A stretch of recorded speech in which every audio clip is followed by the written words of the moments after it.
everybody. What's up? Mm, I just woke up. I'm waiting for my tea to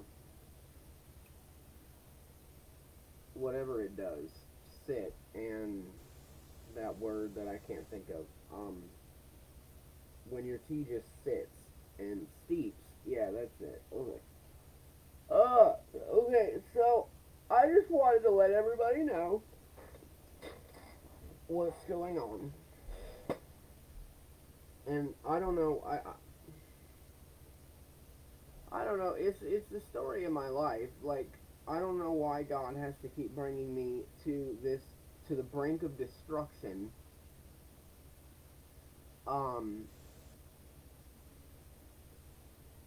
why I have to continue to endure this kind of life.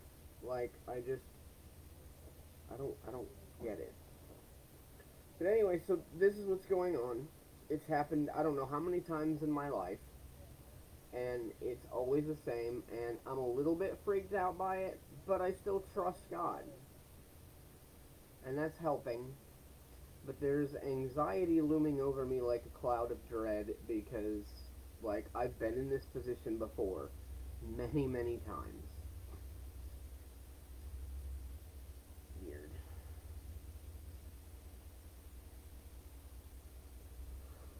Uh, so, about a week ago, um, my sleep schedule started to get screwed up. If it wasn't screwed up enough already. Um, I take my meds at night. They don't seem to be working right. Um, I will take my meds and not be able to sleep for several hours sometimes. I will wake up and be awake for about 4 to 5 hours and crash back out. Like, I'll just shut down and crash. I typically don't remember when I fall asleep, when I wake up. Um, I will either sleep for a couple hours, be up for a couple hours, and then sleep for like 15 hours or 10 hours or 12 hours or some ridiculous amount of time. Um, hey Jason, what's up? Uh, so anyway, so it got to the point where my boss took me off the schedule because I have no control over when I fall asleep and when I wake up. So I have not been working this week, and it's been making it even worse because now I have absolutely no structure to my day or time at all. Um, I'm I'm taking my meds at night to try to hold myself to a schedule, and it's doing nothing. I can take my meds and be up for the next couple hours,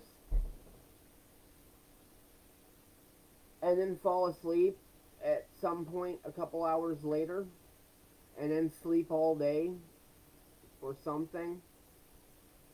I can take my meds, fall asleep, sleep for a couple hours, and then be up for a few hours, and then fall back asleep. And there seems to be no pattern to it.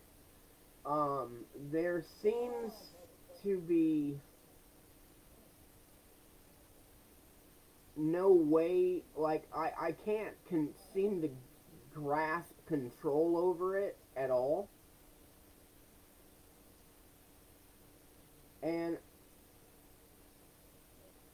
so I was taken off the schedule. I'm not working until I can try to, figure out how to, what to do about this and how to deal with this. So that I can get back to being normal, or at least try, and get back to work. I have to be able to get back to work. And I'm never going to be able to do that until, like, I can get this thing under control, which doesn't seem to be happening. And I don't understand why God is letting this happen. And, like, it's like, hello, It's like you're God of the universe. You know, you could fix this problem. I'm in my 40s now. I'm tired of this happening. I'm too old for this to keep happening. And I just don't know what to do at this point. I mean, the easy solution would be for someone to, fork over the money and, pay for me to live here, but that doesn't fix the problem. And I want to make sure that I'm very clear on that point that, like, my entire life has been, I don't know what to do. The situation has gotten out of hand. It's gotten out of control. I've never been able to control situations that I've been in. I've had to learn to trust Jesus with every situation that I'm in. And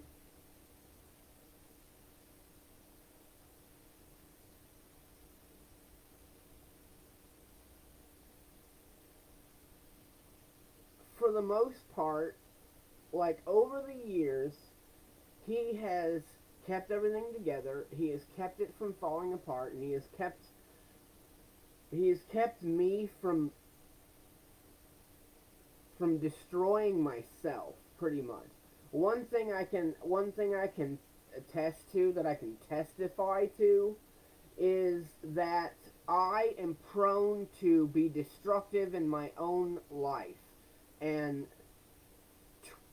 12 years or so ago, like, I, realized this and, gave God full control of my life. And for the most part, there have been exceptions. God has kept me from doing that to myself. But there have been exceptions where he has let everything fall away, and I've ended up in homeless shelters and stuff like that. And let me give you some context.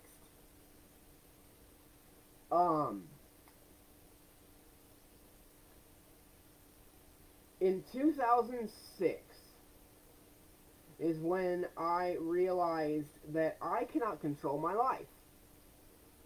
Try as I might, I will always be self-destructive on my own life because I have mental health issues, severe mental health issues, and that's just the way my brain works. And I had to say, Jesus, I can't do that. Or rather, he came to me and he literally told me, it's not working, is it? Doing it your way, it's not working, huh? Are you ready to try it my way? And I'm like, dude, I'm ready to try anything at this point. So, yes, Jesus, you take over, we'll do it your way, and hopefully it'll come out better than, whatever. So, so I basically had a year of what I would call the year of bliss. Between the fall of 2006 and the spring of 2007 until the summer of 2007, I was able, he literally dropped a job in my lap, and all I had to do was just go to it. I worked that job for a year, got involved in my church, played guitar in my church, and it was a lot of fun. Recorded all kinds of music, recorded this album of worship songs and hymns that I liked, in the attempt to try to, instead of being the creative artist, I wanted to be the producer. So I recorded these songs and attempted to find ways to expand my understanding of production and engineering.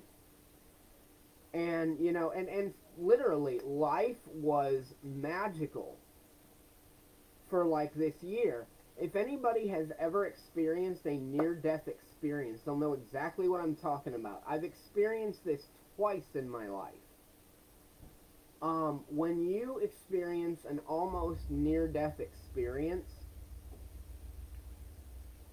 and you live through it, your perspective on life is completely different.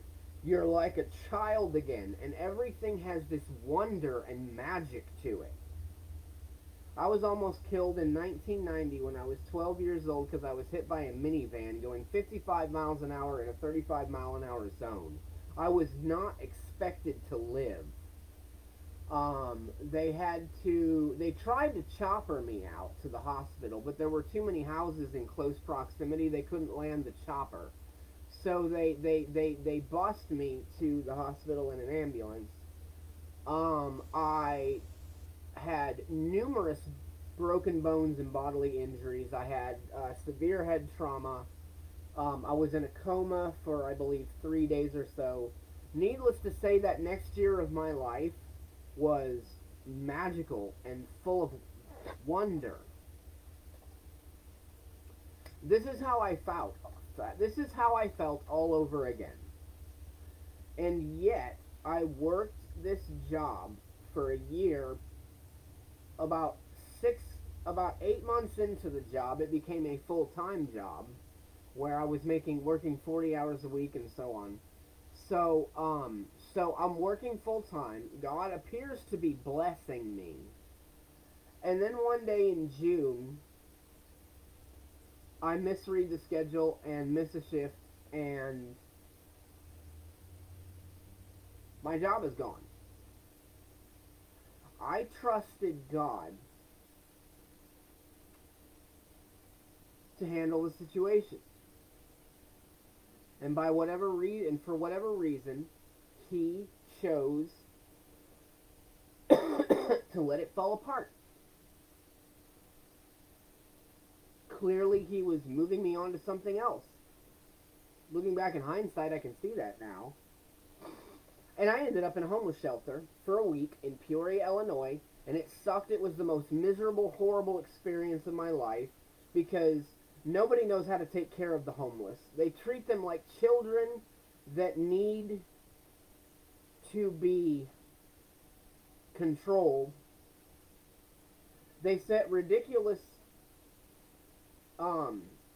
they establish ridiculous rules that are not helpful.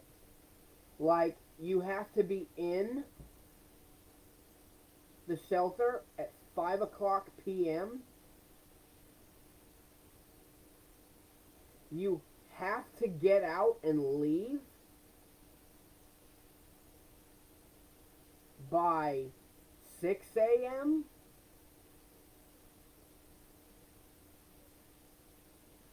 Really? It was horrible. Most people had nowhere to go and nothing to do, and they were stuck out without a place to be all day long. That is not helpful. I can tell you from experience, that is not helpful. Anyway, I feel like I'm getting sidetracked down a rabbit trail here. I'm going to try to reel myself back in. Anyway, so, okay. So, needless to say, I trust Jesus, but Jesus has done what Jesus wants. And it's not necessarily been what I want. And I have the psychological traumatic scars to show for it. I've been homeless 3 different times because God said, oh, I'm going to move you here. I'm going to move you to Albuquerque, New Mexico. I'm going to move you to Iowa. I'm going to move you back to Bloomington, Illinois. I'm going to move you to Kentucky. And, and clearly he has done these things, but 3 out of those 4 times, those 4 moves, has ended me up in a homeless shelter virtually the day that I got there. And I just can't do it anymore. I can't continue to suffer the psychological trauma of having to be put in situations that that are too stressful and freak my anxiety out too much. And for the last 10 years, I haven't had to deal with that. God has taken care of my life and kept everything together. And I'm incredibly grateful. Because God, of all people, should know it is not good. And I can't handle any more psychological trauma. I cannot. I'm at a point now where I look at people wearing masks, and it makes me and it triggers me to want to be, like, homicidal and go slit people's throats and end the human race. Because I cannot handle any more psychological trauma.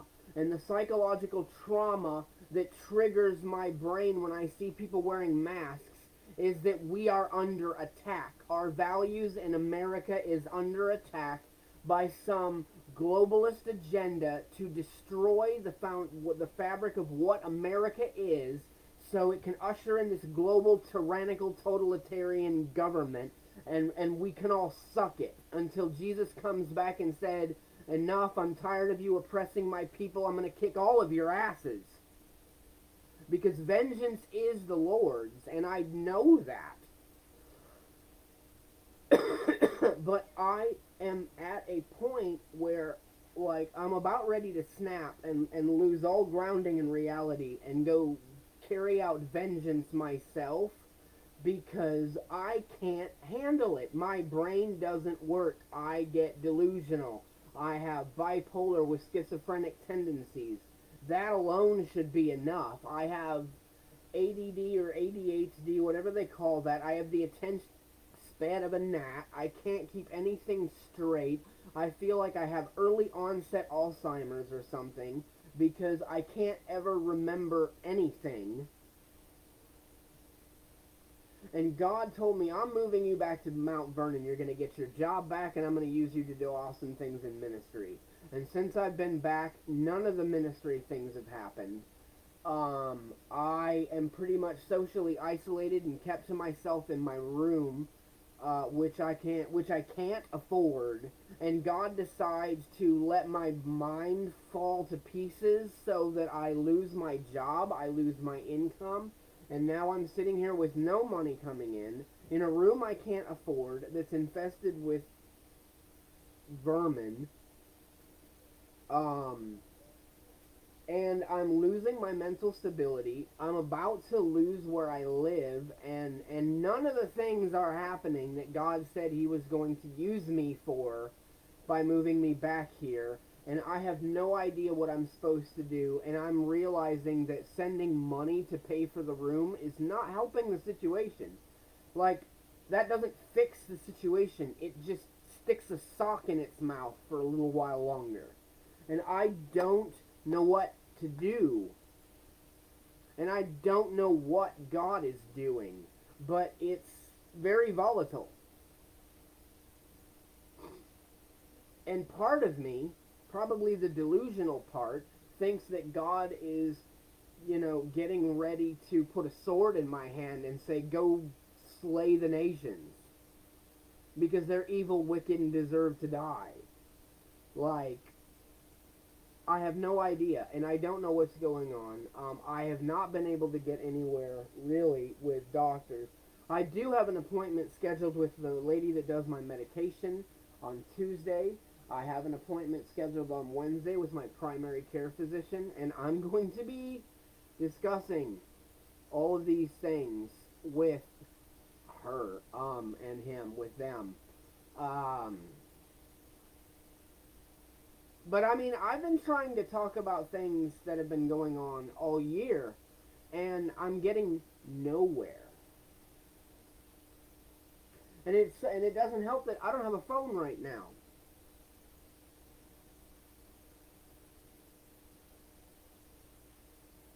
So, I don't know. So that's kind of where I'm at. And I feel that pretty much explains the situation, and I have no idea what to do or how to deal with it because I seem to have no, and honestly, I'll be straight up honest. I'm scared to death that I'm going to miss my appointments this week because I take my meds at night, and when I sleep is debatable and highly in question. Whether I'll sleep or when I will sleep. Sometimes I take my meds and I sleep for a couple hours and then I wake up for about 4 or 5 hours. And then I go back to sleep and I sleep for hours and hours and hours. Sometimes I take my meds and I sleep for 10 hours. Solid. I wake up and I don't feel that well rested. I feel like after a couple hours of waking up, I start to feel like I'm off my meds, like straight up off my meds. And you know, the lady that manages my medication, like,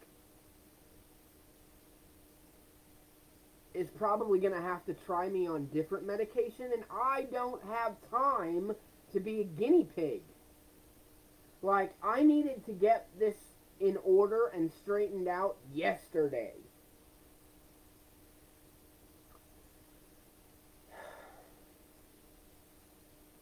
But that's where I'm at. So I just wanted to fill everybody in and keep you in the loop. That's what's going on with me right now, and I have no idea what to think about it. And all I can do is blindly trust God, knowing that He has taken care of me before, He has let it all fall to shit before. He has. I have no idea what His intention is. I have no idea what it's going to mean for me. But all I can do is trust, because I can't do anything. Nobody else can seem to do anything. This seems to be something that only God can do. So, well, I'm sure my tea is ready. So, you guys have a good one. Please, please pray for me, because I have no idea what... I don't know what's going on. I don't know why this is happening, and I don't know where it's going. I have no idea where God is taking this thing. But I cannot deal with any more psychological trauma in my life. I cannot. I can't. Like, it's going to break me. So, you guys have a good one. I'll see you guys. Peace out.